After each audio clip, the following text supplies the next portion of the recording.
Hola, ¿cómo están? Buenas noches. Un intento de motín en la cárcel de alta seguridad terminó poniendo en entredicho a Gendarmería y también a tribunales. ¿Por qué? Tras poner en riesgo la seguridad de la cárcel de alta seguridad, valga la redundancia, Gendarmería tomó medidas disciplinarias. La primera de ellas, suspender visitas a los internos involucrados. Pero vino el séptimo juzgado de garantía de Santiago y ordenó retomar las visitas. Finalmente fue la Corte de Apelaciones la que por ahora paralizó los ingresos de familiares y cercanos a la cárcel. ¿Cuál es el criterio que debe imperar? ¿Qué dijo el gobierno ante esta historia? ¿Y quiénes eran los internos que protagonizaron esta situación? Quédese, porque aquí comienza Tiempos Violentos. Nosotros lo señalamos el día de ayer, nosotros creemos que somos partidarios de la doctrina de Gendarmería que ha sostenido desde el año pasado y además sobre la base de jurisprudencia de la Corte que ha respaldado sobre esto. No es posible recibir visitas respecto de aquellas personas que no tengan su situación migratoria regularizada.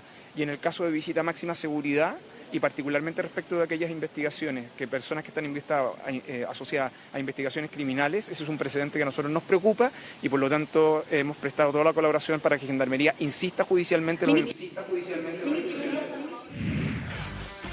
Ahí estaba el ministro de Justicia y Derechos Humanos, Luis Cordero, respaldando el criterio de Gendarmería. Y esto nos abre una ventana de conversación con nuestros invitados de esta noche respecto de esta historia que nace el 4 de octubre en la cárcel de alta seguridad. ¿Qué piensan ellos? Antes le preguntamos a Mauricio Daza, ¿cómo está usted, amigo mío? Buenas noches. ¿De qué más vamos a hablar aquí en Tiempos Violentos? Muy buenas noches. Gracias por acompañarnos nuevamente aquí en Tiempos Violentos. Bueno, vamos a hablar de esta polémica, pero también hay otra donde también el ministro Cordero ha intervenido y que tiene que ver con la citación a el jefe del segundo piso, Miguel Crispi, a la comisión investigadora del caso Convenio en la Cámara de Diputados.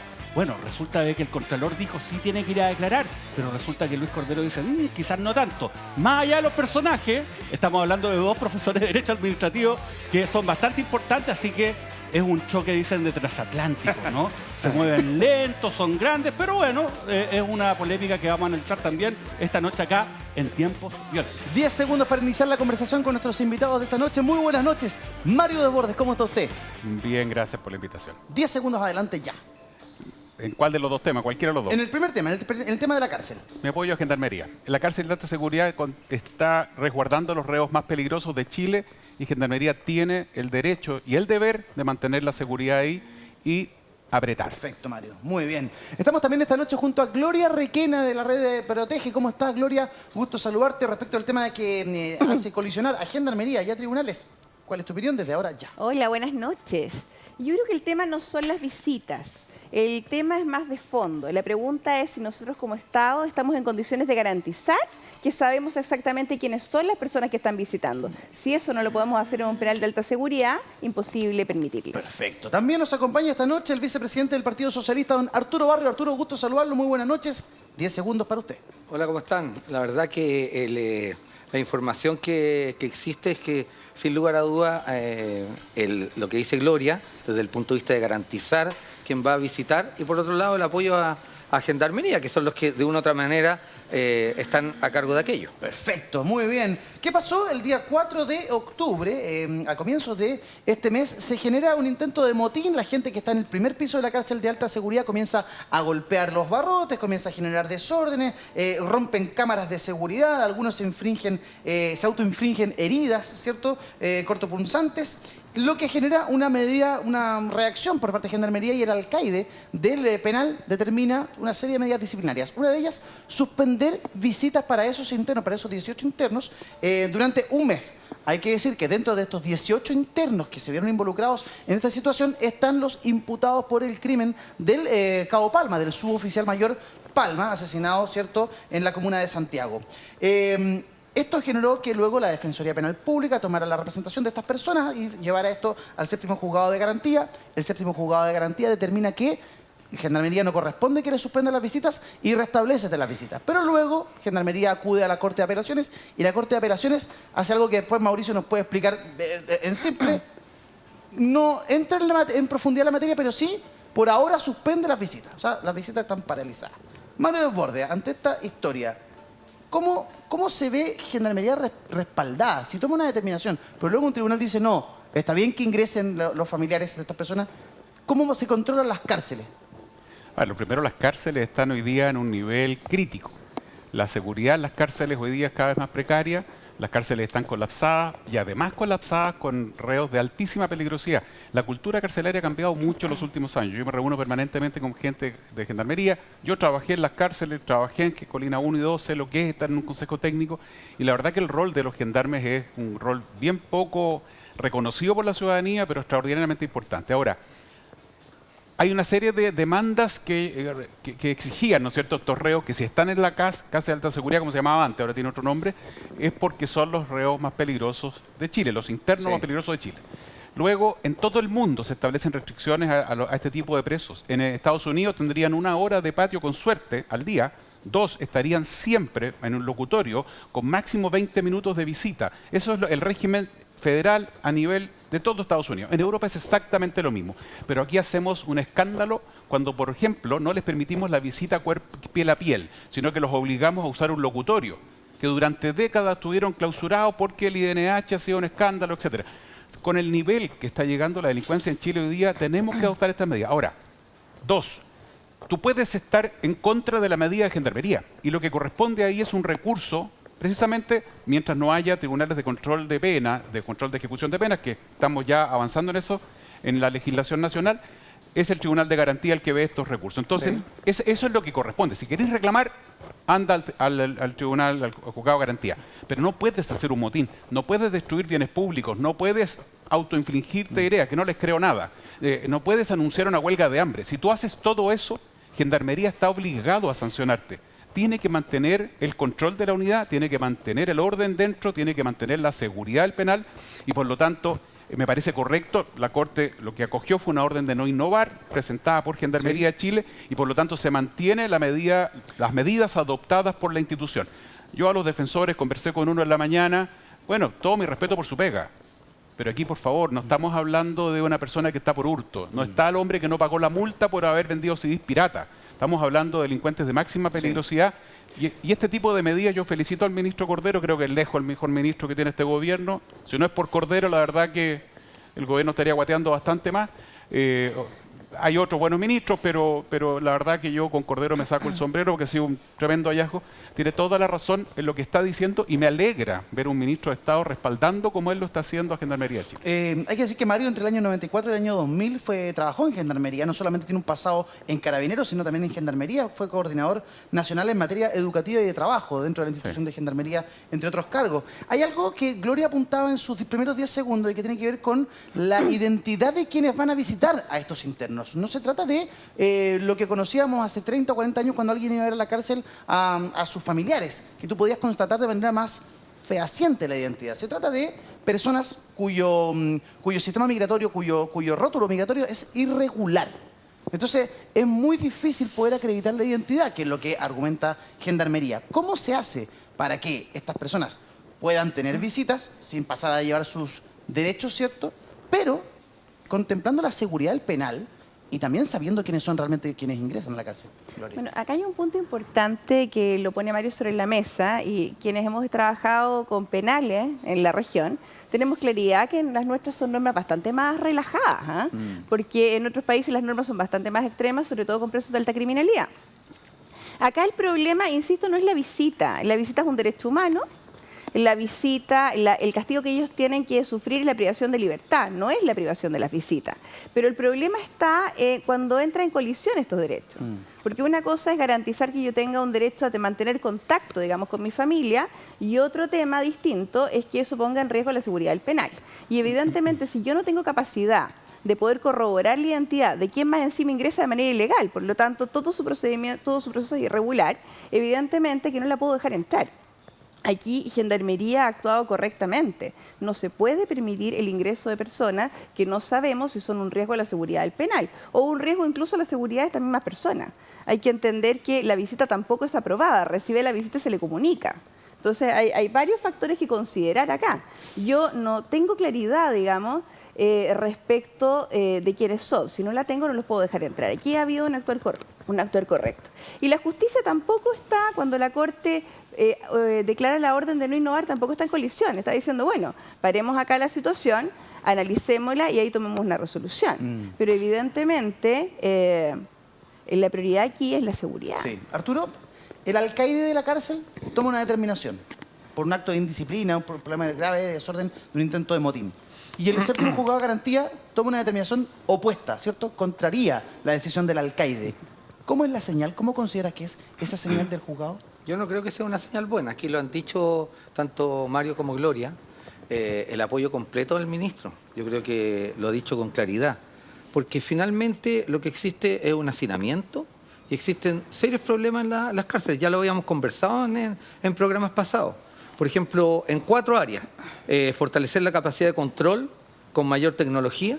Por ejemplo, sistema de bloqueo de señal telefónica. Uno lo que observa es que de adentro de la cárcel te llaman para hacerte estafa y todo aquello. Claro. ¿No? Plan de seguridad y combate contra organizaciones criminales. Necesita hacer de una u otra manera allanamientos para observar aquello. Hay que romper la tecnología. Y sistema de clasificación y segmentación de la población penal.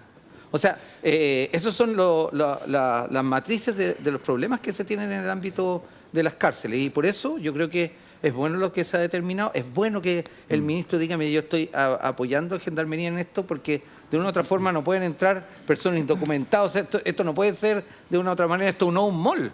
Esto es una cárcel de alta seguridad, entiendo que cambió el nombre y que está sujeta a reglamentos estrictos de orden, de ordenamiento. Oye, y disciplina. Mauricio, aquí parece que choca el sentido común con lo que dice la ley. Porque sabemos que es re fácil comprar una identidad, sabemos que es re fácil cuando tú no tienes tu situación migratoria al día, conseguirse una identidad A, B o C identidad y tomar ese documento como algo para acreditar la identidad. Y con eso, efectivamente, a los ojos del tribunal, tú me puedes explicar mejor, tú puedes entrar a la cárcel. Pero Gendarmería sabe este problema y por eso dice, no, se suspenden las visitas. Explícame, ¿cuál es la colisión que tenemos acá? A ver, yo creo que, en primer lugar, obviamente, el reglamento penitenciario le permite a la persona que está a cargo de una unidad el establecer ciertas medidas para resguardar la seguridad y también sanciones cuando las normas a las cuales están sujetos los internos han sido vulneradas. Eso yo creo que no cabe duda y está bien que así se aplique porque el mínimo rigor en una cárcel, ¿no?, que debe existir para garantizar la seguridad también de los propios internos. Eso es lo primero, ¿ya? Pero lo segundo es que acá hay que ser como más específico respecto de cuál es el debate que se dio, ¿ya? Y acá el debate que se dio tiene que ver básicamente con la posibilidad de poder restringir las visitas no de cualquier persona. Acá no se dice, mire, ¿sabe qué? Porque esta persona es del tren de Aragua, entonces nadie lo va a ver. No, lo que se dijo fue otra cosa. Se dijo, mire, las personas que no pueden visitar, que no pueden concretar la visita, son aquellas personas que no presenten un documento que garantice o acredite fehacientemente su identidad. Entonces, este es un problema de estándares, ¿no? Porque bajo el argumento que tú dices, Eduardo, que claro, uno puede suponer que alguien se compra una cédula de identidad y bajo esa tesis entonces podría estar falseando la realidad. Bueno, entonces nadie podría entrar a un recinto penitenciario porque en el fondo siempre va a estar la duda. Entonces, el punto es cuál es el estándar. ¿Cuándo vamos a considerar de que se satisface ese requisito, el poder acreditar suficientemente la identidad? Y hay quienes señalan que la única forma de hacerlo es a través de una cédula nacional de identidad para extranjeros, ¿ya? ¿Por qué? Porque es un documento que efectivamente se solicita a aquellas personas que han tenido un permiso de residencia, tienen 30 días para sacarlo, ¿no? Las personas que obviamente no están como turistas, ¿no?, y que están en el país más del periodo de turista necesitan un permiso de residencia. Bueno, ¿qué pasa con estas personas que no tienen permiso de residencia y por lo tanto no tienen la cédula nacional de identidad para extranjeros? Entonces, ¿le vamos a permitir ingresar o no? Esto es lo que dice la resolución del tribunal.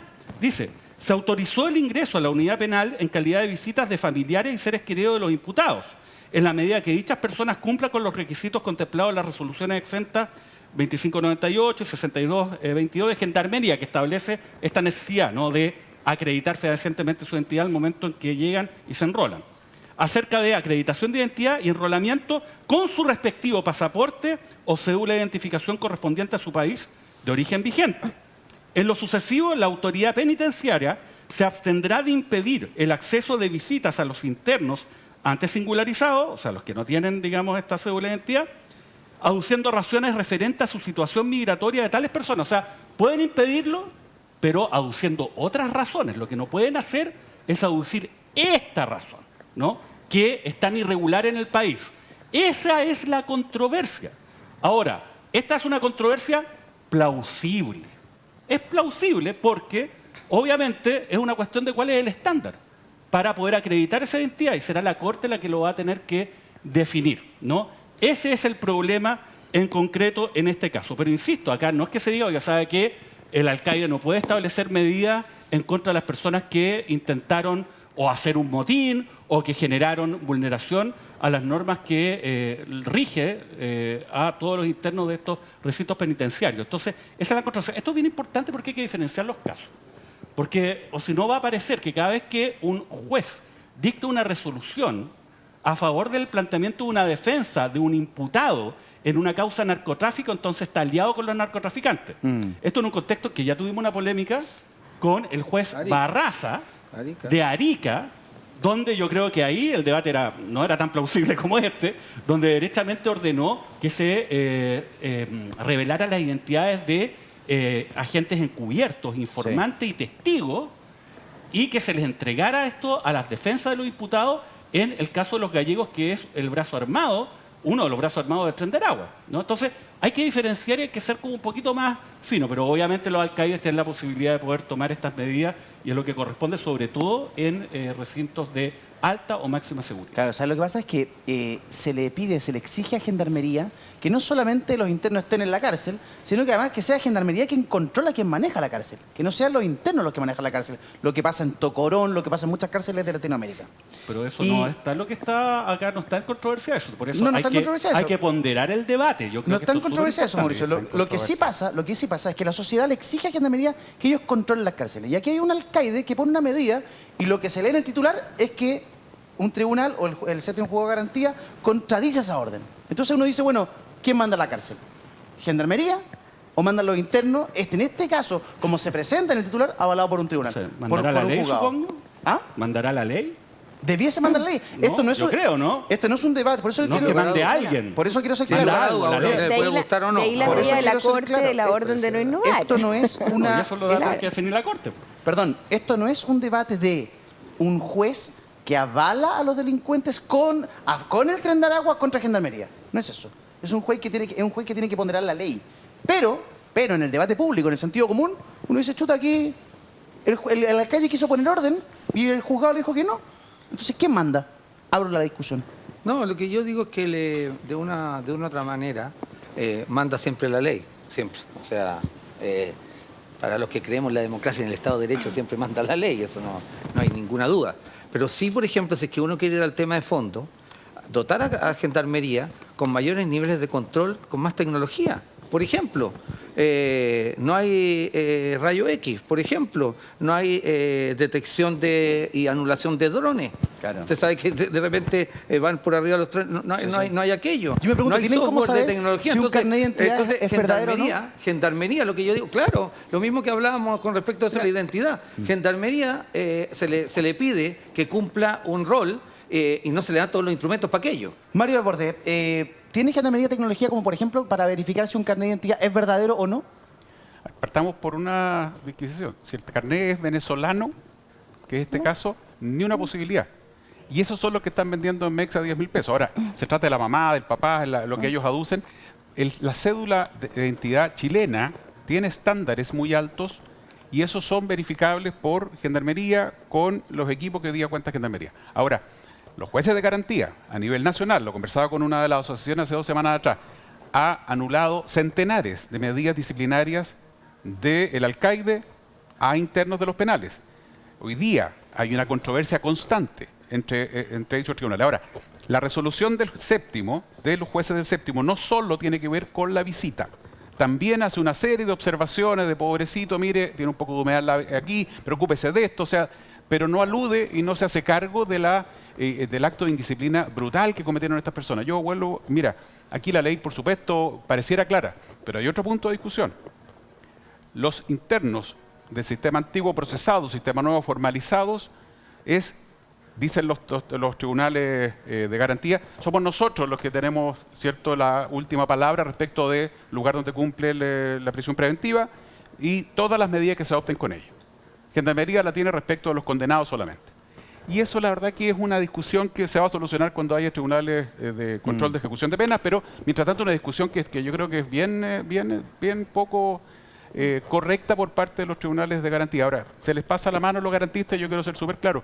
La señal que mandaron los jueces de séptimo es horrible, pésima, y no están entendiendo la lógica de lo que se está viviendo. Los presos más peligrosos del mundo, en los países latinoamericanos, por ejemplo, siguen dirigiendo el delito de dentro de la cárcel. No solo en Venezuela, en toda América Latina. Y si no somos capaces de tomar medidas firmes con estos delincuentes que estamos importando hoy día, el sistema va a colapsar completo. Y si los juzgados de garantía no colaboran, estamos hasta las masas.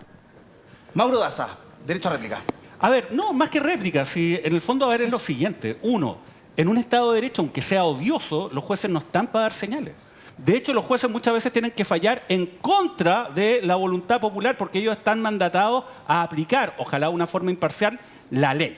Ahora, ¿cuál es el tema? ¿La aplican bien o mal? Hay un sistema para revisar esas decisiones. De hecho, es lo que ocurrió acá. Los jueces de garantía optaron una decisión. Ojo, no dijeron, ¿sabe qué? A estos señores no los vamos a dejar que ningún familiar los visite. No dijeron eso. Lo que dijeron es que los únicos que no los pueden ir a visitar son aquellos que son extranjeros y están en una situación migratoria irregular.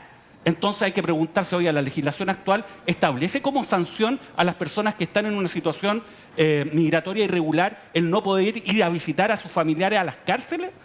No creo que sea así. Ahora, bueno, más allá de la controversia que es plausible, más allá de la posición que cada uno de nosotros tenga, la definición que se dé en este caso va a ser útil. Porque finalmente, por ejemplo, vamos a llegar y decir, mire, ¿sabe qué? El criterio del séptimo juzgado de garantía se va a ratificar. Entonces es necesario hacer modificaciones legales. Bueno, que se hagan. Oiga, en un contexto en el cual la situación de una persona privada de libertad no puede ser entregada en su totalidad a la voluntad de un funcionario de la administración del Estado. Por eso es que están los tribunales. Acá se plantean los tribunales de ejecución de pena. Bueno, los tribunales de ejecución de pena van a ser tribunales de la República y probablemente muchos de los jueces de garantía van a terminar siendo jueces de tribunal de ejecución de pena. Pero siempre va a haber un órgano autónomo del Poder Judicial el que va a revisar las decisiones de la autoridad administrativa. De la misma forma como se revocan muchas de esas decisiones, se confirman todos los días muchas de esas decisiones. Bueno, hay que ver el mérito de cada uno de estos casos, más allá de generar una opinión generalizada, porque la generalización muchas veces pagan justos por pecado. Estaba revisando el detalle. El 6 de octubre se propone esta sanción disciplinaria de aplicar privación total de visitas por 30 días. Y la protesta en la cárcel nace porque ellos los internos decían, bueno, en otras cárceles de Chile tenemos gente, conocidos, amigos, que reciben visitas. Nosotros aquí no. ¿Por qué? Bueno, están en la cárcel de alta seguridad. Me imagino que tiene que pesar algo aquello, ¿no, Gloria? Bueno, absolutamente. Sí. Mayor seguridad implica también mayores medidas de control y mayores restricciones. Eso es una obviedad. Ahora hay un tema del cual hay que hacerse cargo. Nosotros no tenemos como país ninguna capacidad para verificar la identidad de personas que no son nacionales y no han entrado regularmente al país. Eso es una realidad. Yo voy a contar una anécdota bien corta. A ver. Hay gente que en la revisión de sus papeles, sus cotizaciones, qué sé yo, aparecía con 8 o 10 empleadores, mismo horario, misma jornada, etcétera. ¿Por qué razón? No porque esta persona fuera muy trabajadora, señor que nos está escuchando, sino porque esa cédula la estaban ocupando 8 o 10 personas. Y con esa misma identidad estaba trabajando en distintos lugares. Entonces, ¿tenemos alguna capacidad para verificar la identidad? Ninguna. Entonces, con mayor razón, si en un medio seguro o medianamente seguro, que debería ser el ambiente laboral, no podemos, entonces con mayor razón en un penal y con mayor razón aún en un penal de alta seguridad. Las restricciones son absolutamente necesarias. Perfecto. No veo que la... Yo creo que la Corte va a poner ahí paños fríos y yo creo que se va a restablecer el criterio de gendarmería. ¿Se restablece el criterio de Yo gendarmería? creo que sí, de todas maneras. Lo que pasa es que Bueno, es contradictorio. Eso es lo que yo quería señalar, porque yo no soy abogado ni jurista, soy profesor de historia. Lo que yo observo es que hay toda una pelea contra la delincuencia, que hay toda una crítica además con aquello, que hay que ser implacable, en fin, y todo. Y entonces, con este tema que pasó en Arica, que bien dice Mauricio que no tiene nada que ver con esto, con este tema que pasó ahora. Entonces, nadie está diciendo que se vaya a imponer un régimen del terror, no, pero sí que Gendarmería, que administra estos recintos, ¿no?, tenga la facultad para poder administrarlo. Sí, eso es lo que, entonces, ese es el razonamiento común, eso es lo que uno observa en la calle, lo que uno dice de a pie, dice, bueno, pero ¿cómo este tema? Estamos dando una pelea contra la delincuencia, entonces una señal un tantito contradictoria. Sí, me pasa algo muy similar. O sea, yo una vez las imágenes de la cárcel de Tocorón, y si quiere, o sea, ¿les molesta a esta gente estar en la cárcel de alta seguridad? ¿Quieren dominar ellos la cárcel? O cuando uno ve la cárcel VIP, con la cárcel de Colina, que se descubrió que tenían refrigeradores con carne, con de todo. Bueno, esa es la cárcel que quieren. Oye, pero yo digo que tiene que haber respuesta proporcional. Y es injusto decir, oiga, mire lo que pasa en Tocorón cuando estamos hablando de este caso. ¿Y sabes por qué es injusto? Porque esta es una controversia que es muy específica, que es plausible. Yo tengo una opinión al respecto, pero más allá de la opinión que cualquiera puede tener al respecto, es una controversia plausible sobre un punto concreto. O sea, si las personas que son extranjeros, migrantes, que no tienen cédula nacional de identidad de extranjero, pueden acreditar su identidad de manera plausible a través de otro medio, ¿sí o no? Y eso es un estándar que va a tener que fijar la Corte. Y si el estándar es insatisfactorio, entonces vamos a legislar. Pero de esta resolución no se llega a la conclusión de que estamos abriendo las puertas para un Tocorón. No, por lo menos de esta resolución. ¿Sabes lo que pasa? Es que al final... Yo creo que, espérate un poquito. A ver, Mario, perdón. O sea, varias cosas. Yo quiero hacer un contrapunto a lo que dice Mauricio Daza. Esto no puede quedar al arbitrio o al criterio de una autoridad. No es así. Perdón, Mauricio, pero Chile se rige por las normas mínimas de Naciones Unidas. Primer paraguas. Segundo paraguas, Ley Orgánica de Gendarmería de Chile. Tercer paraguas, Reglamento de Establecimientos Penitenciarios. Y en paralelo, una serie de otras normas. Si esto no está entregado al criterio o al descriterio del alcaide que decide como si fuera un rey absolutista. No es así. Está normado completamente. Entonces, para empezar, despejemos eso. No es cierto que esto quede... Oye, el alcaide hace lo que se le da la gana. Dije que no puede quedar. No, es que no queda, es que no está, no es así. ¿Estamos de acuerdo con eso? No es así, no es ¿Quién así. controla esas Esto está normas? perfectamente normado. ¿Quién las controla? Aquí esto está perfecto. La justicia. Ya, Y es lo estamos que de está acuerdo, pasando ahora. entonces. Es la justicia. Lo primero. Segundo, cuidado con decir, mira, si aquí no estamos ni cerca de Tocorón, porque sí estamos cerca. Sí, porque no por esta resolución. Pero estamos hablando de Gendarmería de Chile, de las atribuciones que tiene, de no cercenar esas atribuciones con la liviandad que creo, y eso es lo que a ti no estás de acuerdo conmigo, está bien, es legítimo, que creo que el tribunal actuó con liviandad en este caso. El tema de no es una sanción por no estar documentado, porque no tiene nada que ver con la ley de migración. Aquí hay una serie, y tú eres un brillante abogado, que se complementan, normas que se complementan unas con otras. Y respecto de las cárceles, hay normas específicas. Hay una norma específica y punto. Y esa norma no tiene por qué estar plasmada en la ley de migraciones. Mire, si usted no tiene su cédula de identidad para extranjero, chilena para extranjero, no puede entrar a una cárcel. No, si eso está acá en el otro lado. Tengo un dato. Lo conversaba en la mañana con la gente de Gendarmería. No puede entrar un chileno con carné vencido a una cárcel. Si aquí se está haciendo ley pareja. No puede entrar un ciudadano chileno de visita a una unidad penal. Ahora, por supuesto, lo que dice Arturo tiene toda la razón. Estamos con un grave problema de capacidad. El gobierno aún no anuncia, y Piñera tampoco lo hizo, las nuevas cárceles que Chile necesita hace 15 años. No está el anuncio. ¿Por qué? Por un sesgo anticoncesiones, incluso en el gobierno anterior, que no le gustaban las concesiones de cárceles. Pero es urgente. Tú dices, estamos lejos de Tocorón. Por supuesto, en este caso, separémoslo. Te lo concedo. Pero cuidado, que en Santiago 1, en Arica, en Cuesta Hacha, en Arica, en la cárcel en Iquique, estamos perdiendo el control de zonas completas. La justicia actúa bien en el 99% de los casos. Sí, eso también te lo concedo. Los jueces de garantía no son un grupo de personas que viven defendiendo el no, está bien. Ese punto está concedísimo. Tal es así que el fiscal de la Corte de Apelaciones de San Miguel ha tenido que constituirse en Santiago 1 para intentar restablecer el Estado de Derecho en módulos en donde los internos venezolanos tomaron el control total y extorsionaban a los presos chilenos.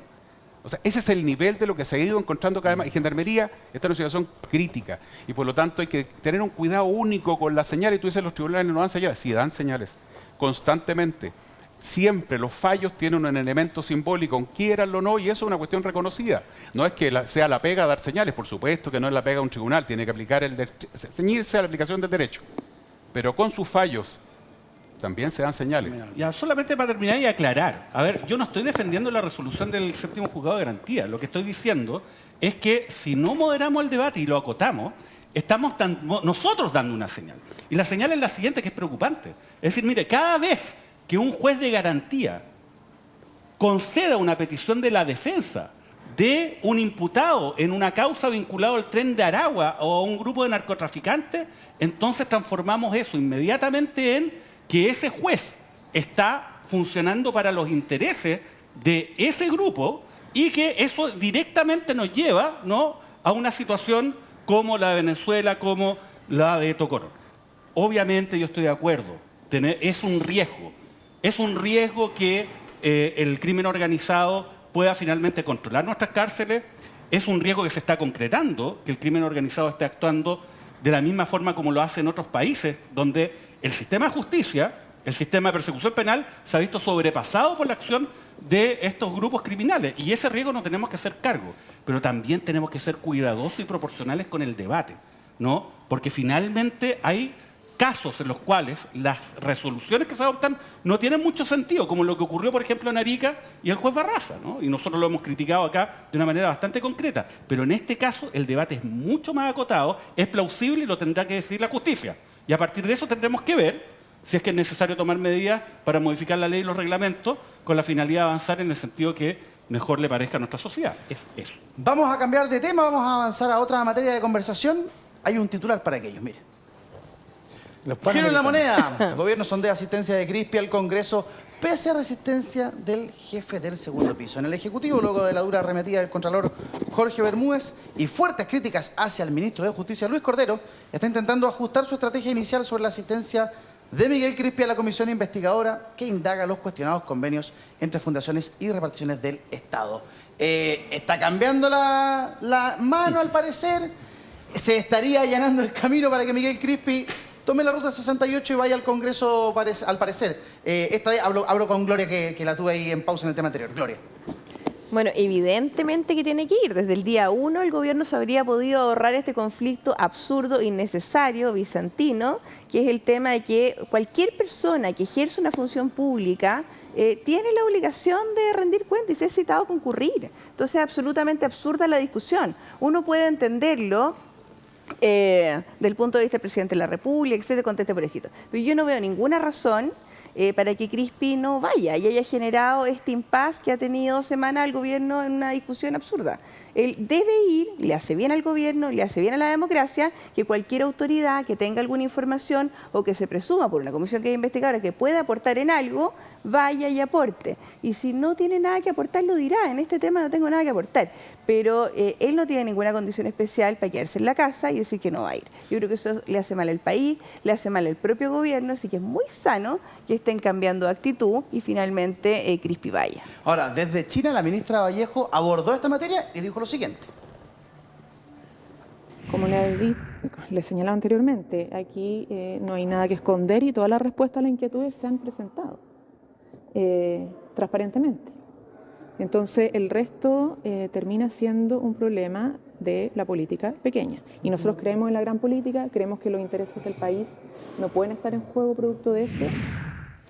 Los intereses del país no pueden estar en juego producto de esta situación. Y la ministra también en su alocución habla de las 6 carillas, las 6 hojas que Miguel Crispi envió a la comisión respondiendo. Y efectivamente, claro, hay una validación de Miguel Crispi a la comisión investigadora, hay una respuesta, pero él ahí dice lo que él quiere. No recibe ninguna pregunta, no recibe ninguna contrapregunta. Ahora, la ministra dice no hay nada que esconder. No sé, yo pregunto, si no hay nada que esconder, ¿por qué no va? Mario. Mira, aquí estamos en un caso más de los centenares de vueltas de carnero de la gente del Frente Amplio respecto de la actitud y las exigencias que hacían cuando eran oposición y cómo están actuando cuando son gobierno. Olvídate de contrataron amigos, parientes, amigos, se pasaron por buena parte del discurso de los sueldos altos, tienen asesores que ganan más que un ministro, un montón de cosas. Pero en esto era la parte donde estaban más duros, cuando fiscalizaban el gobierno, cuando acusaban constitucionalmente al presidente de la República, etc. Yo estaba con ellos en el hemiciclo. Entonces, la verdad que, mira, respeto muchísimo al ministro Cordero, es un gran, lo señaló, Mauricio recién es un tremendo profesor de Derecho Administrativo. Es raro el argumento que él da, la Contraloría hace muchos años que dice que el funcionario honorarios, si bien es cierto, no es un funcionario público, es un servidor público, por ejemplo, está sujeto a las normas de probidad, por ejemplo. Pero mira, si aquí no es una cuestión legal, y eso es lo que le quiero hacer ver a la gente que nos está viendo, esto es una cuestión ética. Tú te paga el fisco todos los meses, todo lo que tú quieras, trabajas para Estado de Chile en un cargo clave que es jefe de asesores del presidente de la República. Si esa persona no entiende que éticamente está obligado a concurrir a una comisión que lo está citando no porque quieran citarlo, porque sí nomás. Muchos de sus cercanos están hasta el cuello en el caso de las fundaciones. No tengo ni un antecedente para vincular a Crispi. Cero. Pero por lo menos, él era el subdere. Sí. Cuando ocurrieron estos hechos, que se le cite hoy día y que vaya y explique, es lo éticamente correcto. Me sorprende que Crispi no vaya, fíjate. Me sorprende porque lo conozco. Me sorprende mucho que no vaya y que no entienda que esto no es una cuestión legal, es una cuestión ética. Hablemos de la cuestión ética, Arturo. Más allá de que si le corresponde o no le corresponde, que el Contralor ayer dio varias luces respecto a aquello, hablaba de la función pública, más que de la manera en que estaba contratado. Hablemos de lo ético. Desde lo ético, ¿Miguel Crispi debería haber ido hace rato o simplemente no le corresponde ir porque ahora él ya es asesor y no director de la subsecretaría de Desarrollo? No soy quien para darle clases de ética, de moral a nadie. Yo creo que nadie está por sobre la moral de otro. Ojo con eso. Sí, yo creo que es prudente que el asesor del segundo piso, que yo creo no tiene ninguna vinculación con los hechos o delitos que está configurando la Fiscalía, vaya y proceda a ir al llamamiento que hace esta comisión investigadora. Yo no encuentro cuál es el problema, honestamente, ¿no? Pero se lo pregunto a usted como vicepresidente del Partido Socialista. Porque lo digo, por eso digo, si es que en un caso así me ocurriera a mí, yo iría. No tengo ningún problema en hacerlo. ¿Por qué? Porque, claro, esta cosa le lleva toda una cosa mediática, que la derecha nuevamente vincular al presidente con todo esto, porque eso es lo que está en el fondo. Pero yo creo que no hay ningún argumento serio desde el punto de vista de lo legal que lo vincule a él, cuando fue subsecretario de Desarrollo Regional, con los delitos que puede hacer el persecutor. Entonces, ¿qué digo yo? Que desde el punto de vista no ético, sino desde el punto de vista de la política, es prudente asistir. ¿Es prudente asistir? Sí, es prudente asistir porque de una u otra manera, él siendo autoridad en ese momento, que era subsecretario de Desarrollo Regional, puede entregar observaciones, puede hacerse cargo de interrogantes y puede dilucidar mucho más las cosas, porque aquí lo que se dice es que él firmó, entonces que tiene un vínculo, vaya para acá, ¿no? Entonces, cuando uno aclara las cosas, ¿no? Yo creo que esa es la mejor opción. Tú eres un hombre que tiene muchos años en política, Arturo. No tanto, yo soy un niño, en realidad. Este niño que Pero camina... desde niño. que da sus primeros pasos en política, entonces. Al niño que da sus primeros pasos en política, le pregunto... No sé de política. Aquí, Arturo, aquí hay un diseño político. Aquí hay una estrategia de blindaje a Miguel Crispi. No solamente de parte y dirigida, creo yo, desde la presidencia. Ha salido la ministra Toá, ha salido el ministro Cordero, ha salido la ministra Vallejo, a explicar, a dar a entender por qué no. O sea, y lo dice el oficialismo. O sea, el diputado Soto ya ha pedido la salida del asesor Miguel Crispi. Entonces, también hay una cosa estratégica de la moneda de decir Crispi no va. Yo creo que ahí también se extralimitan lo que decía el diputado Soto, se extralimita la argumentación, ¿no? Cuando uno va a estas comisiones, ¿no? Comisión investigadora, comisión de la cual sea señalado por el Parlamento.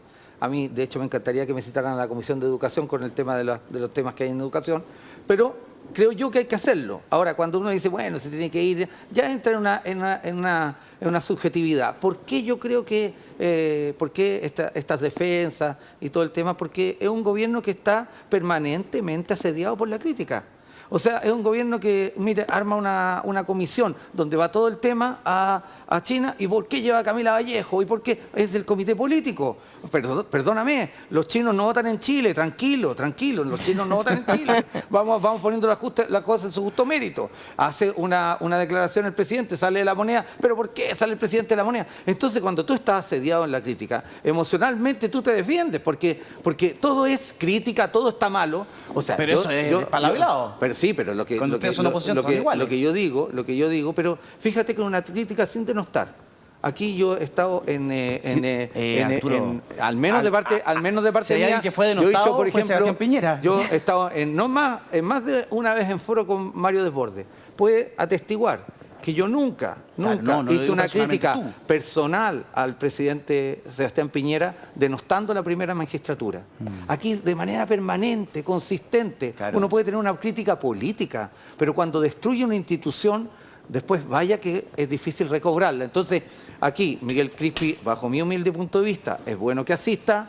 El tema es un desafío o una interrogante política, no tiene Sí. que ver con la moral, no tiene que ver con la ética, tiene que ver con la política. la acción política, La acción política. de decir, mire, Sí. aquí yo voy a este proceso y entrego todos los argumentos, como decía Gloria, y si es que no tengo nada que entregar, bueno, no lo entrego, Claro. aparte de haber informado de manera escrita. No, yo estoy contigo. Nunca Digo te he yo. visto como Arturo Barrios denostar a nadie. Nunca he visto a Mario Desbordes denostar a nadie. Yo pero, no. pero sí he visto gente de sus sectores denostar al contrincante político. Y por eso te pregunto, eso está tú que eres mal. vicepresidente del Partido Socialista, te lo planteo. Y eso está Ahora, mal. Daza, ¿es aquí una cuestión ética? ¿Es aquí una cuestión moral? ¿Legal o netamente política? A ver, yo creo que hay dos planos. De nuevo, es una controversia jurídicamente plausible, pero políticamente impresentable. Exacto. ¿Y por qué es políticamente impresentable? Número uno, el presidente Gabriel Boric. Cuando se conoce el tema del escándalo Democracia Viva, caso convenio. ¿Qué es lo que dice y repite permanentemente? Caiga quien caiga y vamos a entregar todos los antecedentes que tengamos para que esto se esclarezca y se establezcan responsabilidades. Caiga quien caiga. Pasan unos meses más y resulta que el jefe del segundo piso, de los asesores del presidente, que es una persona que depende directamente, inmediatamente del presidente de la República, se niega a ir a una comisión investigadora de la Cámara de Diputados que está ejerciendo un rol de fiscalización para poder esclarecer varios aspectos vinculados al caso convenio. Entonces, hay una inconsistencia política que es absolutamente impresentable, pues. Porque ustedes creen que el señor Crispi no iría si es que el presidente de la República lo llama y le dice, ya Crispi, partiste, anda a declarar. ¿Y por qué? Porque es el jefe de los asesores, pues, si depende directamente de él, en la práctica. Entonces, ahí hay un problema que es grave en términos políticos, ¿no? Más allá de todas estas justificaciones jurídicas que se pretenden dar para lado y lado. Además, se dice, mira, es que Crispi llegó y cumplió con su obligación mandando un oficio. Oiga, pero si el tema de mandar un oficio, ¿quién se lo escribió? ¿Se lo escribió Luis Hermosilla, que es su nuevo abogado, o lo escribió él? ¿Cuánta gente vio ese documento? El punto es que se va a las comisiones investigadoras. ¿Para qué? Para responder preguntas. Porque la versión que entrega la persona que va a declarar tiene que ser contrastada para ver si es que a partir de esas preguntas hay inconsistencias, ¿no? Que puedan determinar conocer más antecedentes o quitarle credibilidad a lo que está diciendo Crispi. Y claro que tiene que ir a declarar, porque hay un tema que más allá de ser jefe del segundo piso, el punto es el siguiente. Se señala que él visó a Procultura para los efectos de recibir fondos en la región de Antofagasta para un programa que involucraba, entre otras cosas, pintar una fachada. Por eso es que lo están llamando, entre otras cosas. Entonces él está claramente políticamente obligado. Ahora, lo que me llama la atención es que como que eso ahora recién está apareciendo como opción. Pero las opciones eran o que no iba y renunciaba o se mantenían en la postura de transformar esto en un debate jurídico. Que yo creo que eso frente a la opinión pública, más allá que el debate jurídico sea plausible, no sirve. ¿No? Es una irresponsabilidad política y Crispi tiene que ir. Yo creo que al final se resume en lo siguiente. O va y declara o tiene que renunciar, porque si sigue así le está causando un daño enorme al presidente de la República. ¿Qué dijo el ministro de Justicia? Porque no solamente la ministra Vallejo habló, escuchemos al ministro Luis Cordero. El Contralor correctamente ha señalado que todos quienes reciben fondos públicos, en cualquiera de su naturaleza, están sujetos a rendición de cuentas. Y en eso el gobierno está completamente de acuerdo. Y eso aplica a instituciones distintas y autónomas como la propia Contraloría General de la República. Sin embargo, la discusión de este caso en particular tiene que ver en cuál es el sistema de rendición de cuentas específico y adecuado. Sobre este punto, el gobierno quiere ser bastante claro. Esto es un asunto que no tiene que ver con Miguel Crispi. Esto es un asunto que tiene que ver con el estatuto de la Presidencia de la República. El señor Miguel Crispi está sometido al régimen de control más estricto que puede tener cualquier ciudadano en este país, que es la investigación penal.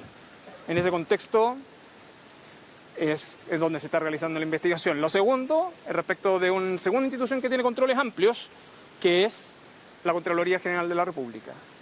Sin embargo, la discusión de la situación, de este caso en concreto, es si la Presidencia de la República y quienes se prestan servicios en ellas, por la naturaleza de los servicios que prestan, están obligados a comparecer a una comisión investigadora y entregar información de los asuntos de los cuales tienen conocimiento en el desarrollo de su función.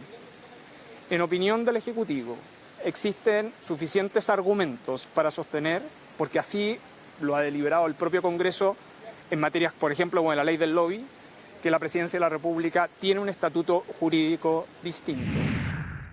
Uno escucha al ministro de Justicia y Derechos Humanos y ve un transatlántico, como decía Mauricio hace un rato, en esta dirección. Escucha al Contralor General de la República, Jorge Bermúdez, otro transatlántico en esta dirección. Y parece que van a colisionar. Esto es una disputa jurídica, Gloria, al parecer. ¿Quién tiene la razón, el ministro de Justicia o el Contralor General de la República? A ver, los dos son tremendos abogados, primera cosa. Ahora, el criterio claramente para mí es el criterio del Contralor. Yo encuentro que la tarea que se le está pidiendo al ministro de Justicia hace mucho rato, no solamente en este tema, sino que en otro, es realmente titánica, porque en el fondo yo dudo que él piense en su fuero interno como está manifestando sus opiniones. Yo creo que está en la obligación de tener que defender la postura del gobierno, pero difícilmente yo creo que no concuerda con que ejerciendo la función pública todos estamos obligados a concurrir. Yo creo que es absolutamente absurda la discusión y a mí me llama mucho la atención porque no estamos hablando de cualquier funcionario público, estamos hablando del jefe de asesores del presidente. O sea, donde supuestamente salen o deberían salir los mejores consejos para el presidente de la República. Entonces yo creo que si este es el nivel de asesoría, entonces yo me tengo que preocupar mucho porque queda todavía mucho tiempo de gobierno. Porque esto la verdad es que esto es un autogol. Si lo pusiéramos en términos futbolísticos, esto sería un autogol. O sería desmayarse dentro de la cancha, no sé, pero no entiendo cuál es la figura de provocarse permanentemente autogoles. Y este es el mejor ejemplo. Es que es un partido que ha tenido otros autogoles, creo yo. No sé, la demora en la salida de Giorgio Jackson. Para ojos de muchos, un autogol. Pero, ojo, cuando Mauricio recordaba las palabras del presidente, claro, sí, que íbamos a entregar toda la información, faltó la segunda línea, pero por escrito. Claro. Claro. Y previo contratar un abogado penalista. Además, que lo va a revisar. Entonces es absurdo. Ese punto no es menor. La irrupción de Luis Hermosilla en la defensa, en la arista ya de la investigación del Ministerio Público, ¿cierto? Por parte de Miguel Crispi. ¿Te dice algo, Mario? Sobre el punto anterior, lamento decirle al estupendo ministro de Justicia, que cada vez lo tienen más de vocero, apagando incendios, Eso es. que en estas controversias el que corta el queque, el que resuelve, es justamente el otro caballero, Bermúdez. El Contralor. Por lo tanto, la opinión del ministro es una opinión legítima, pero el que va a zanjar esto se llama Jorge Bermúdez. ¿Ya? Tú no contratas un penalista del calibre de Hermosilla para la comisión investigadora. Tú no contratas a Jorge Hermosilla para que te ayude a contestarle al diputado José Miguel Castro. Claro. Lo estás contratando, preparándote para ni siquiera arista penal, para la investigación penal que está en curso, y el fiscal nacional creo que acaba de decir, bueno, mire, aquí no hay ningún fuero y si tienen que ser citados, Jackson, Crispi y otros van a ser citados. Y no me cabe duda que van a terminar citados, sobre todo por el rol que pudo haber cumplido Crispi en esta fundación específica que terminó arreglando fachadas cuando no tenía, la verdad, que ninguna experiencia para eso. Yo creo que la contratación de Hermosilla es una señal muy nítida de que aquí se viene la cuestión penal. ¿Coincide, Daza? Pero claro, imagínate, a ver, mira, dicen que no tienen nada que ocultar, ¿ya? Esa es como la hipótesis inicial. Ya, pero lo citan para que vaya a declarar. ¿Y qué es lo que hace? Manda una carta diciendo, no, de hecho, ni siquiera manda una carta, simplemente no vaya, acto seguido, contrata un penalista, el mismo penalista de Piñera y de Chadwick. Imagínense, entonces uno dirá, oye, chuta, la señal es como bien equívoca, ¿no? Entonces, oye, y no se ha planteado además, ¿por qué no va Crispi a declarar? O sea, ¿qué tan terrible le puede pasar? Él fue diputado. ¿Qué tan terrible le puede pasar ahí? ¿No puede manejar esa situación? Al final uno siente que podría estar ocultándose algo, por más de que la ministra Vallejo dice, acá no tenemos nada que ocultar. Si no tienen nada que ocultar, vayan y sométanse a las preguntas, como es propio de una democracia, ante la comisión investigadora. Ahora, claro, está la controversia jurídica. Y en el fondo ahí, mire, yo no me meto mucho en derecho administrativo porque es un mundo aparte. Nosotros no estamos hablando de choque de trenes, porque los trenes son rápidos. Acá de transatlánticos son lentos y pesados. Es el mundo del derecho administrativo. Pero son grandes naves que van a chocar. Pero el punto es el siguiente. Acá lo que dice el ministro Cordero, que además es un profesor connotado de derecho administrativo, mire, ¿sabe qué? La presidencia de la República tiene un estatuto especial. Voy a tener que empezar a leer más porque eso yo no lo había escuchado. No lo sabía tampoco. Yo había escuchado que el presidente de la República tiene un estatuto especial. Lo que tampoco he visto en ninguna ley es el estatuto especial del segundo piso de la moneda. Porque adivinen, no existe legalmente el segundo piso de la moneda. En el fondo es una cuestión de facto que se articula a partir de los asesores que el presidente contrata. Ya, honorario está bien, pero los contrata para asesorarlo, ¿no? Entonces ellos no tienen, hasta donde yo sé, un estatuto especial. El presidente de la República, sin duda, lo tiene. Lo establece la Constitución y la ley. Pero en ninguna de esas normas hay un estatuto especial para las personas que trabajan como asesores a honorarios del presidente de la República, ¿no? Entonces, esto lo va a definir efectivamente el Contralor. Pero hay un tema, y ahí hay que ver hasta qué punto quieren hacer llegar esto. Porque la decisión del Contralor, que podría ser, por lo que se ve, ¿no?, que Crispi tiene que ir a declarar, porque se le considera funcionario público para los efectos de la norma que obliga a los funcionarios de la Administración del Estado a declarar a las comisiones investigadoras, podrían recurrir a la justicia. Claro, y podría esto definirlo finalmente los tribunales de justicia. Bueno, pero van a dar ese paso, el costo político de eso es enorme. Yo adelanto, ¿no?, que probablemente es tal el nivel de resistencia a ir a declarar que probablemente o renuncia o van a judicializar esto para tratar de evitar de que haya un pronunciamiento que lo obligue a ir a declarar. Pero el costo político para el presidente está siendo enorme. O declara o se va. Yo creo que eso es lo que corresponde respecto de Crispi. Exactamente. Mañana se conmemoran 4 años del estallido social, el 18 de octubre del 2019. Ha habido toda una previa en la que se ha tensionado a partir del relato de cómo se observa el 18 de octubre. Si fue un estallido social, algunos plantean que fue un estallido delincuencial. Se ha descartado que por el momento el presidente Boric desde China emita un discurso en referencia al 18 de octubre, pero sí hay palabras de la ministra Vallejo. Escuchemos. Porque el 18 de octubre obviamente marcó la discusión social y política de nuestro país, puso en el centro la posibilidad de contar con una nueva constitución, pero también avanzar en una sociedad más justa, una sociedad que nos permita no dejar a nadie atrás. Puso en el centro el debate sobre la dignidad y por lo tanto en esta fecha, y así lo dijo la vocera subrogante, la ministra Janet Jara desde Chile, es un momento para nosotros fundamental en la línea de no olvidar lo que está detrás del malestar. Ahí teníamos entonces a la ministra Vallejo respondiendo respecto del malestar que se dio en aquella época y que ha tenido a nuestro país, ¿cierto?, convulsionado, tensionado, polarizado, si usted quiere. Se disputa el relato, si fue un estallido social o si fue un estallido delictual, como plantean también algunos diputados, principalmente de la UDI. Va a haber todo un despliegue policial mañana, hay todo un despliegue también desde el mundo privado. En el mundo público y en el mundo privado van a haber movimientos particulares a partir de lo que se cree que pueda llegar a suceder.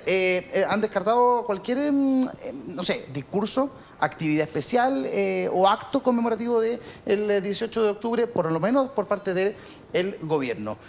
Mario Bordes, ¿cómo observas el 18 de octubre 4 años después? ¿Qué fue para ti? Bueno, un detallito chico, me sorprende que haya la ministra del Trabajo esté subrogando a la vocera cuando hay subsecretario en la CGGov. ¿Ah? A menos que, como decían antes, es cupo PC. ¿Ah? Puede ser esa la razón. Yo creo que la extrema izquierda, dentro de la que está el Partido Comunista y un sector importante del Frente Amplio, y la extrema derecha, tienen esa visión polarizada de lo que pasó de octubre a noviembre. Yo me tocó ver y vivir cómo operó la socialdemocracia, la democracia cristiana y los partidos democráticos de Chile Vamos en el marco de lo que era esta democracia en riesgo en ese minuto. y fuimos capaces de decir no a la violencia extrema que se vivió, que es condenable, de la que no habla ni nada, no dice nada la ministra Vallejo ni la ministra subrogante, porque para ellos eso no fue condenable. Los incendios, los saqueos, destrucción de infraestructura pública, privada, etc.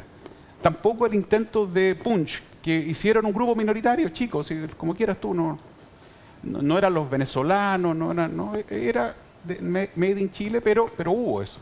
Entonces esa extrema izquierda que no es capaz de condenar la violencia, la destrucción, el saqueo, por un lado. Y la extrema derecha, la derecha dura, la derecha de Arrau, con el que me agarré la semana pasada por la pelotudez que hizo lo del hincha de Colo-Colo, Sí. que está bien, condénate al indultado, que es un delincuente, pero no le pongáis la foto con la boleta de Colo-Colo. No sé si él no entiende que tiene una connotación. La gente como Arrau, como Pancho Malo, digamos, para los que todo fue violencia, y no son capaces de ver la movilización social enorme, masiva, de cientos de miles de personas que reclamaron cuestiones objetivas, malas pensiones, mala salud, abuso del COMPIN, abuso del privado. Tú lo dijiste, tu propio hijo marchó por las Sí, pensiones, claro que incluso sí, la por la tuya. pensión de mi padre, que era... La de tu padre. Hoy día son 210, 220, no tengo idea. Entonces, por supuesto que hay que tener esa capacidad de condenar la violencia y reconocer lo otro. Ahora, estamos en época de blanqueos y uno ve el libro de un ex ministro del Interior que aparece como que él arregló la cuestión. La verdad que estaba fondeado en su oficina.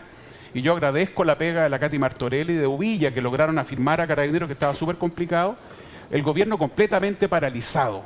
No tuvo ni un rol, nada, cero. No es verdad, ¿para qué nos engañamos? Sí le dijeron, la Robledo dijo el otro día, nadie nos informó. Mentira, está públicamente demostrado que la ANI sí avisó que iba a haber atentados contra las estaciones del metro. Hay una nota muy larga de la Biobío que lo dice, pero además lo dice Piñera. Cuando nos avisaron dijimos, bueno, ¿qué podemos hacer? Son muchas estaciones, no tenemos carabineros suficientes. Bueno, vuelvo al punto del inicio. Da lo mismo que quieran reescribir la historia, que quieran erigirse, cambiar y torcer la historia. La mayoría de los chilenos condenamos la violencia y valoramos la explosión ciudadana de protesta social pacífica que exigió cambios que todavía no se logran. Y por lo tanto, separemos las dos cosas, seamos capaces de distinguirlas y este periodo de la historia tratemos de que no se repita también. Claro. Arturo, ¿puedes estar de acuerdo con el análisis de Mario Desbordes de que aquí hay dos polos que se toman la discusión de derecha e izquierda y que la gran mayoría de los chilenos, que fueron los que marcharon, los que pedían mejores condiciones de vida, basta de abusos y de impunidad respecto de delitos, etcétera, y un largo etcétera, cosa que hasta el día de hoy vemos que no se ha resuelto, finalmente queda invisibilizado? ¿Cuál es tu mirada respecto al 18 de octubre a 4 años después? Mi mirada tiene que ver con diferentes categorías de análisis. Uno, me quedo con el 1.000.000 de personas marchando por la Alameda y expresando el descontento ante una sociedad, ante un sistema que provoca injusticia, falta de equidad, falta de acceso, ¿no? Estábamos todos, ¿no? Sin lugar a duda, el hecho de la salida de esa crisis es la que hace que Gabriel Boric sea presidente de Chile. Yo creo que Gabriel Boric fue un visionario y un estadista en dicho momento, porque fue capaz de sentarse para el acuerdo de salida. De noviembre. Yo creo que eso sin lugar a duda, porque el gobierno estaba absolutamente fuera de control desde el punto de vista del manejo de la situación. Si es que no hubiese habido esta parte por parte de este Parlamento tan menospreciado y tan vapuleado, si es que no hubiese habido aquello, no hay salida de la crisis. ¿Por qué destacas a Boric? Porque hubo otros partidos, estuvo RN, estaba Mario Desbordes, o sea, había mucha gente. Él fue el que dio... mucha gente, pero ¿es porque él fue a contrapelo de su partido? Exacto, y el que dio el paso para constituir finalmente ese acuerdo, por cierto, con muchos otros más, en fin, pero me acuerdo de su figura, ¿no? De la valentía de asumir ese proceso histórico. Ese es mi primer punto de análisis, un punto de análisis político. Lo segundo es que hay violencia, si es que hay conmemoración y todo aquello, mire, si es que hay destrozo, si es que hay saqueo, si es que hay gente que quema cosas, en fin, lo único que hace es desprestigiar esa marcha y ese gran movimiento social. Sin banderas de partido, sin una lógica de partido y que finalmente constituyó estos dos procesos constitucionales, aún no finalizados y aún no terminados. Y lo tercero es que esa violencia también se sufrió por parte de gente que estaba manifestándose. O sea, hoy día hay una senadora, gente sin ojos, que perdieron su visión, gente que fue atropellada en sus derechos. Eso no puede quedar en impunidad. Al igual que lo otro. O sea, no, por favor, aquí la situación, la violencia es distinto, creo yo, reprobable, irreprochable, sin lugar a duda, quemar un paradero de micro, pero es distinto, según aquí hay 3 juristas que me pueden decir exactamente, es distinto quitarle la visión a un ser humano. Entonces, ¿qué digo esto? No hay ningún tipo de violencia. Por eso me quedo con la imagen del millón de personas transitando por la Alameda, con alegría, con convicción, con ganas de transformar Chile. Y eso es lo que a mí me da una desazón tremenda ante 4 años que han ocurrido. ¿Por qué? Porque no veo el acuerdo en Chile. No veo lo que diría Hannah Arendt. Mínimos comunes para transitar en sociedad. Mira lo que ha ido construyendo en la Constitucional. No hay un acuerdo mínimo para poder transitar. No hay un acuerdo de decir, ¿sabe qué? Estas pensiones no. ¿Sabe qué? La salud como se administra no. ¿Sabe qué? La política ejercida de esta manera no. ¿Por qué? Porque hay un descontento. Y por eso la última encuesta Criteria señala un dato bien alarmante. El 67% de este país cree que hay situaciones por las cuales hay que movilizarse. Ha subido un 27% dicha decisión. Entonces, digo esto porque hay que tomárselo en serio. Sí. Porque cuando hay procesos constituyentes fallidos, eso no queda ahí, no paga Moya, no paga Moya, paga la gente, y paga la gente más humilde. Sí, claro, y tuvimos un proceso fallido, ahora estamos en otro que al parecer va para el mismo camino. Ese es mi punto. Y mira los tonos de ambos procesos. Tiene que ver mucho también con el cambio del relato. ¿Cómo el relato cambió respecto de lo que pasó hace 4 años? Está el tuit del presidente Piñera, del entonces presidente Sebastián Piñera. Perdona, la crítica política. Primero se dijeron que eran los marcianos, segundo eran los extraterrestres, después no se sabía qué hacer, hubo una capacidad de canalizar. Después el presidente dijo que estábamos en guerra, por favor. Hubo un militar que dijo, yo no estoy en guerra, caballero. Sí, claro, el comandante el general Iturriaga, que hoy día es comandante en jefe. Acordémonos de lo que ocurrió. Mira lo que dijo el presidente Piñera a pocos días del estallido, el 25 de octubre, si no me falla la memoria. Lo señala a través de Twitter. La multitudinaria, alegre y pacífica marcha hoy, donde los chilenos piden un Chile más justo y solidario, abre grandes caminos de futuro y esperanza. Todos hemos escuchado el mensaje, todos hemos cambiado. Con unidad y ayuda de Dios recorreremos el camino a ese Chile mejor para todos. El 25 de octubre.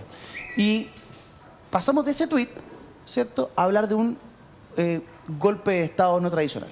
Un error. Entonces yo digo, ¿en qué momento esto muta tanto? Un error completo. Es que cambia el contexto, cambia los tiempos, cambia la visión de los chilenos, cambia la opinión pública, cambia el tuit, cambia la encuesta y terminamos hablando de un golpe de Estado no tradicional. Perdona, yo con esto termino, pero yo puse el Twitter, es raro, y puse la foto del 1.000.000 de personas en la Alameda, es raro que esto sea un golpe de Estado.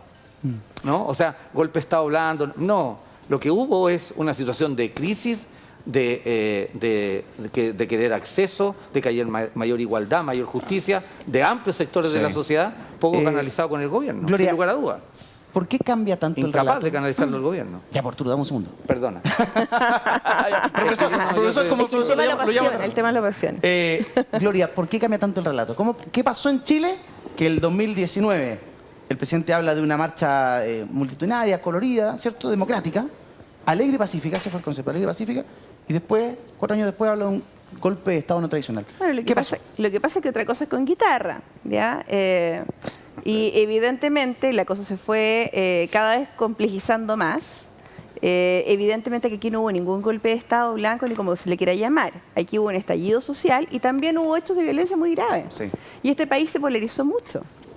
Y evidentemente no hubo la capacidad de parte de las autoridades de gobierno ni de la clase política de leer lo que estaba pasando y dar una respuesta ciudadana. Acá hay un tema que me preocupa mucho. Estamos a 4 años y yo no veo que haya ningún aprendizaje. 2 procesos fallidos. Primero tuvimos una inclinación fuerte en la primera constituyente hacia un sector, ahora el sector absolutamente polarizado contrario. Entonces, la verdad es que la ciudadanía no encuentra ni en uno ni en otro sector una resolución a las demandas sociales que estaban en ese 1.000.000 de personas que marchaban en la calle. No hay ninguna hoy día que nosotros podamos decir alguno de esos temas que se haya solucionado. Y eso abre la posibilidad a que tengamos nuevos hechos de violencia, a que el estallido social sea la respuesta. Entonces, eso es muy preocupante, sí, claro, porque no hay una lectura clara ni de la autoridad política, ni tampoco del gobierno de cómo canalizar esto. Voy al tiro con Mauro, pero tomo lo que dice Gloria para preguntarle a Mario. La clase política se ha dado cuenta en estos 4 años que han pasado que los problemas no han sido resueltos y que finalmente la historia puede terminar siendo cíclica y todo lo que vimos en el 2019, con todos los problemas que trajo además, se pueden volver a repetir a partir de la no respuesta de la derecha y de la izquierda. Yo no creo que haya un ambiente ciudadano como para validar, como se hizo en ese minuto, 60% de la gente validaba la violencia en las encuestas. Nuevamente una situación como la parte violenta del episodio de octubre.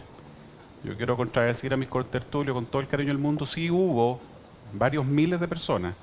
Para empezar, los 6-7 mil anarcos que intentaron tomarse todo a la fuerza, incendiando y destruyendo. Y además sectores del Frente Amplio y del Partido Comunista que intentaron echar abajo al gobierno e incluso al sistema democrático completo. Y eso hay que separarlo de la marcha del 1 millón de personas, y son cosas distintas. No es el ánimo de ese 1 millón de personas. Dicho sea de paso, fueron 1.200.000 en Santiago, pero a nivel nacional fueron 3 millones de personas manifestándose pacíficamente en las calles y exigiendo cosas. Y ahí voy a la respuesta, que no se han cumplido. ¿Por qué? Porque se les pasó el miedo a la gran mayoría de los dirigentes políticos, se les olvidó, se les pasó el miedo, y algunos, de un lado, dicen, compadre, ahora sabemos lo que hay que hacer, hay que disparar a la usanza de la Escuela Santa María. Y tú lo ves, oye, usted entregó la Constitución, debieron haber disparado, debieron haber... Mira la locura, mira la locura. 20, 30 muertos, 40 muertos, y la cosa sí que se incendiaba completa. Pero hoy día hay expertos que estaban escondidos debajo del catre en esa época, que te dan la receta de cómo frenar la manifestación social y la manifestación violenta. Y del otro lado, efectivamente hay gente que quisiera echar todo el sistema abajo porque no le gusta nada el sistema, y es peligroso, porque la ciudadanía termina agotándose y cansándose de que después de todo lo que ha pasado no hay ninguna reforma concretada. Mauro, te repito la pregunta que le planteé a Mario, como que la clase política no tomó nota de lo que pasó hace 4 años atrás, no han sido capaces de sentarse, de mirarse a los ojos de buena fe. Yo hablaba al viernes de la buena fe, y de buena fe sacar adelante un proceso que nos permita estabilidad y paz, además de resolver los problemas sociales que a Chile lo aquejan. Sí, yo creo que simbólicamente, más que conmemorar el 18 de octubre, se debería conmemorar el 25 de octubre. ¿Qué pasó el 25 de octubre? La denominada la marcha más grande de Chile, que es precisamente la que estamos viendo atrás, que convocó, como se ha dicho acá, 1.200.000 personas en Santiago, más de 3 millones de personas a nivel nacional. Y esas personas obviamente no estaban digitadas por un grupo de quienes querían tomarse el poder, digamos, derrocar un gobierno y eliminar el régimen democrático, porque no los habrían podido parar, 1.200.000 personas en pleno centro de Santiago, sino se trataba de un conjunto de ciudadanas que fueron a manifestarse en contra de un conjunto de abusos y de situaciones que están pendientes en nuestra sociedad. El problema es que muchas personas trataron de alguna manera levantarse como los intérpretes, ¿no?, de esa gran mayoría. Y la verdad es que eso es lo que ha concretado, ¿no?, los fracasos que hemos observado en materia constitucional. Porque esa mayoría, ¿no?, de personas, ciudadanos, no responden a las lógicas político-partidistas tradicionales, ¿no? Y sus peticiones son bastante más amplias, ¿no?, pero también profundas, que las soluciones puntuales que se puedan estar tratando de entregar, ¿no?, y que obviamente la ciudadanía no considera que son suficientes. Pero yo creo que ese movimiento ciudadano, ¿no?, ese 25 de octubre, es lo que realmente debiésemos conmemorar durante este mes. Mañana será 18, tendremos muchísimo más para conversar respecto de esta mirada histórica en torno a un hecho tan importante como fue el 18 de octubre del 2019. Hacemos un corte, regresamos de inmediato a Tiempos Violentos.